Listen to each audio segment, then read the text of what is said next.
네, 안녕하십니까. 민주당 수석대변인 김관영입니다.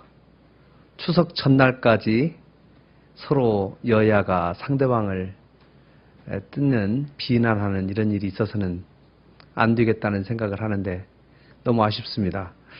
부득불 제가 오늘 이 자리에 섰습니다. 이 자리에 선 이유는 오늘 새누리당이 추석을 맞이해서 서울역을 비롯한 지방에서 나눠주고 있는 이 홍보물입니다. 이 홍보물에 대해서 몇 가지 문제점을 제기하고 심각한 명예훼손 혐의와 정치공세를 넘어선 심각한 명예훼손 혐의가 있기 때문에 이 점에 대해서 지적하고자 합니다.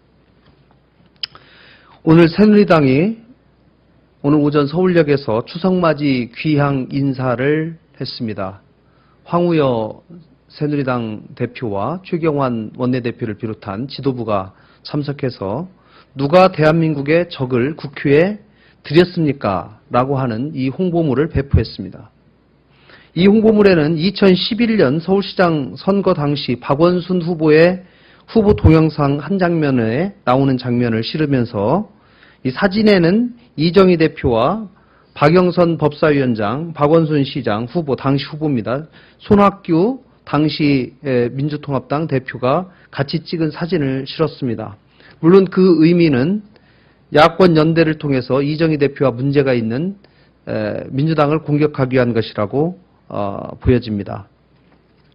더 이상 얘기하지 않겠습니다. 새누리당의 색깔론 공세에 대해서는 더 이상 얘기하지 않겠습니다. 정말 진절머리가 납니다.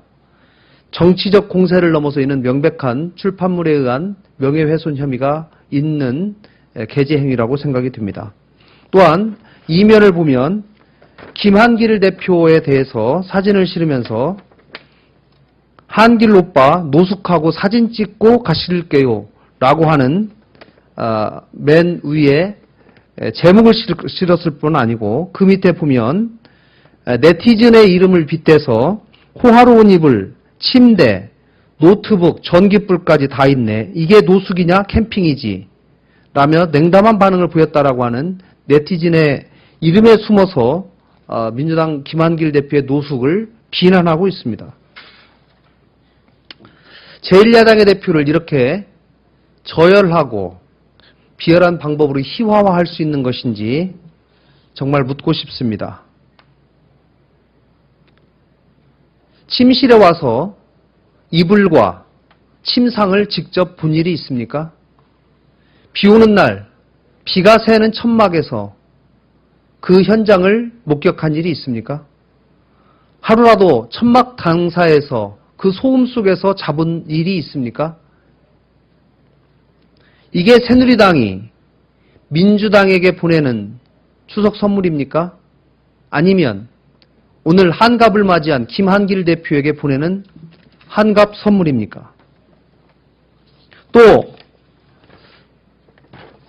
이면에 보면 민주당 국정조사 특위위원들 지난 대선을 3.15 부정선거에 비유하는 등 대선 결과에 승복하지 않는 발언 본물이라는 말이 있습니다. 결론은 대선 결과에 승복하지 않는 발언을 본물을 이루었다라고 하면서 대선에 불복하지 않는 민주당 의원들의 행태를 꼬집는 듯한 이런 표현을 쓰고 있습니다. 이 부분도 제가 이 자리에 서서 수십 차례에 걸쳐서 논평을 했습니다마는 대선에 승복하지 않는다라고 하는 말 한 적 없고 저희는 분명히 대선 결과를 인정하고 승복한다라고 수십 차례에 걸쳐서 얘기했습니다. 제 입이 아픕니다. 이렇게 사실을 왜곡하고 국민의 얄팍한 감정과 정서를 자극해서 잘못된 정부에 기대어서 정치를 하겠다는 것은 정말 무책임한 행태이며 추악한 행위입니다. 도대체 제1야당을 국정의 파트너로 인정하고 있다면 도저히 할 수 없는 행태들입니다. 민주당은 출판물에 의한 명예훼손 혐의로 고발하는 것을 검토 중입니다. 권불 10년, 화무 10일 홍이라고 했습니다. 새누리당, 청와대, 세게 들으십시오. 이상입니다.